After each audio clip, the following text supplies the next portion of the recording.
இங்க அடி வாங்க போறது உறுதி. மக்கள் அவ்வளவு விரும்பிக்கிட்டு இருக்காங்க.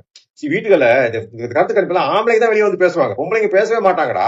வீட்டுல பையன் கஞ்சா அடிச்சுட்டு ஊர்ல இருக்க பொண்ணுங்க எல்லாம் வெட்டிக்கிட்டு கத்தி எடுத்து வெட்டிக்கிட்டு இருக்காங்க. அம்மாவுக்கு தான் வயிற்று தெரிஞ்சுக்கிட்டு இருக்கும். புருஷங்காரன் குடிச்சு டாஸ்மாக்ல நாசமா போறான்னு அம்மாவுக்கு தான் வயிற்று தெரிஞ்சுக்கிட்டு இருக்கும்.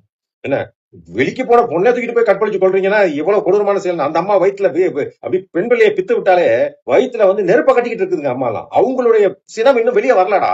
அது 23ஆம் தேதி செருப்போட வரும் உங்களுக்கு. என்ன உங்களை விரட்டி அடித்து இந்த இந்த திருட்டு தெலுங்கர் திராவிடத்தை தமிழருக்கு உங்களுக்கு என்னடா சம்பந்தம்?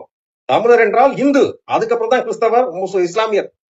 தமிழர் என்றாலே இந்து, ஆதிக்குடி தமிழ் குடி, அது தமிழர், அது இந்துக்கள். நீங்க நடுவில் மதமாத்தம் பண்ணிட்டு அவங்களை தூக்கி தலையில வச்சுக்கிட்டு எங்களை வஞ்சித்து தீபமேற்ற விட மாட்டேன்னு சொல்ற அளவுக்கு உங்களுக்கு திமிருனா நாங்க பார்த்து வாயில விரல வச்சுட்டு பாத்துக்கிட்டு இருப்போம். இப்ப மோடி தான் போட்டி, எங்களுக்கு போட்டி எடப்பாடியார் இல்ல. இங்க எடப்பாடியோட போட்டி போட முடியல. உனக்கு துண்டு சீட் இல்லாம டெலிபிராம்டர், அது டெலிபிராம்டர்லயே 10 டேக் எடுக்க வேண்டியிருக்கு. இந்த கர்மத்துக்கு உன்னால ஒரு ரோட்ல எடப்பாடியார் எதிர்த்து உன்னால விவாதம் பண்ண முடியுமா? உன் பையனுக்கு தான் முடியுமா? விவாதம் பண்ண சொன்னா பையன் அவன் என்ன பண்ணிட்டு இருக்கான்? காலையில் நைட் வரைக்கும் ஏன்னா இரவனில் ஆட்டம் பகலில் தூக்கம், இல்ல பால் டாயில் குடிப்பேன், இல்ல கார் ரேஸ் நடத்துவேன், எல்லாம் வப்பாட்டிகளுக்காக. இவ்வளவு கேவலமான உன் குடும்பத்தை நீ பெரிய ஒரு பிம்பமா கட்டமைச்சு